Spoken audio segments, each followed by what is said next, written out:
राजस्थान का रहने वाला राहुल रेलवे में नया टिकट चेकर बना था।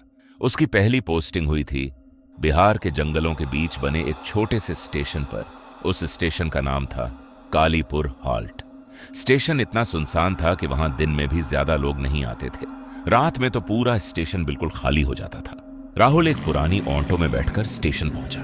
जैसे ही स्टेशन सामने दिखाई दिया, ऑटो वाला अचानक घबरा गया। उसने जल्दी से ऑटो रोकी और बोला, साहब जल्दी पैसे दीजिए, मुझे यहां ज्यादा देर नहीं रुकना। राहुल हैरान था।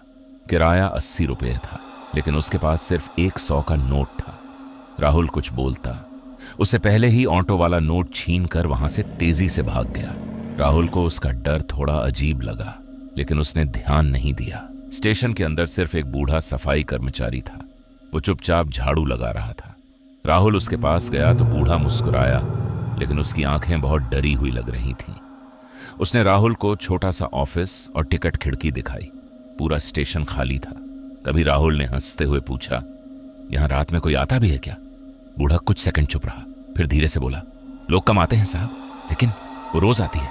राहुल कुछ समझ पाता, उसे पहले ही बूढ़ा वहां से चला गया। रात करीब 11 बजे दूर से ट्रेन की आवाज सुनाई दी। ट्रेन स्टेशन के पास आई, लेकिन बिना रुके धीरे धीरे आगे निकलने लगी। तभी राहुल ने देखा एक लड़की सफेद कपड़ों में पटरी के साथ साथ ट्रेन के पीछे दौड़ रही थी। राहुल जल्दी से अपने क्वार्टर से बाहर गया। राहुल जोर से चिल्लाया, अरे इधर आइए! लेकिन लड़की लगातार दौड़ती रही और कुछ ही सेकंड में अंधेरे में गायब हो गई। करीब आधे घंटे बाद एक और ट्रेन स्टेशन के सामने आई। इस बार राहुल पहले से प्लेटफॉर्म पर खड़ा था। ट्रेन स्पीड से चल रही थी। तभी वही लड़की फिर दिखाई दी, लेकिन इस बार वो इंसानों की तरह नहीं दौड़ रही थी। उसके पैर पटरी को छुए बिना हवा में तेजी से आगे बढ़ रहे थे और उसकी गर्दन धीरे धीरे उल्टी दिशा में घूम रही थी। राहुल डर से जम गया। राहुल भागकर ऑफिस के अंदर आ गया। उसने दरवाजा बंद किया और कांपते हुए कुर्सी पर बैठ गया। तभी खिड़की के बाहर से किसी के नाखून घिसने की आवाज आने लगी। राहुल ने धीरे से खिड़की की तरफ देखा और उसकी चीख निकल गई। वो लड़की खिड़की के बाहर उल्टी खड़ी थी। उसकी आंखें पूरी काली थीं और उसके होंठों पर अजीब मुस्कान थी।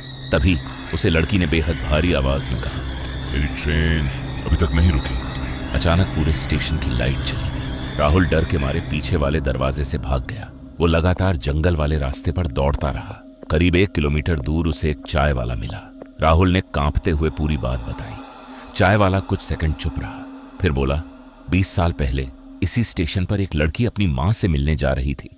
वो चलती ट्रेन पकड़ने की कोशिश कर रही थी, लेकिन फिसलकर पटरी पर गिर गई। उस रात के बाद कोई भी ट्रेन रात में उस स्टेशन पर नहीं रुकती, क्योंकि हर ड्राइवर को वो लड़की आज भी पटरी के साथ दौड़ती दिखाई देती है।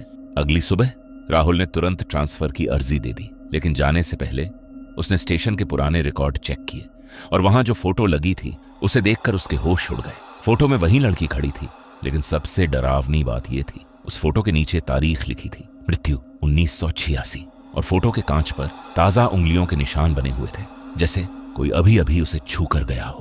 तो दोस्तों, अगर आपको कभी किसी सुनसान स्टेशन पर पटरी के पास कोई दौड़ता हुआ दिखे तो उसकी मदद करने मत रुकना, क्योंकि शायद वो इंसान नहीं, आपकी मौत भी हो सकती है।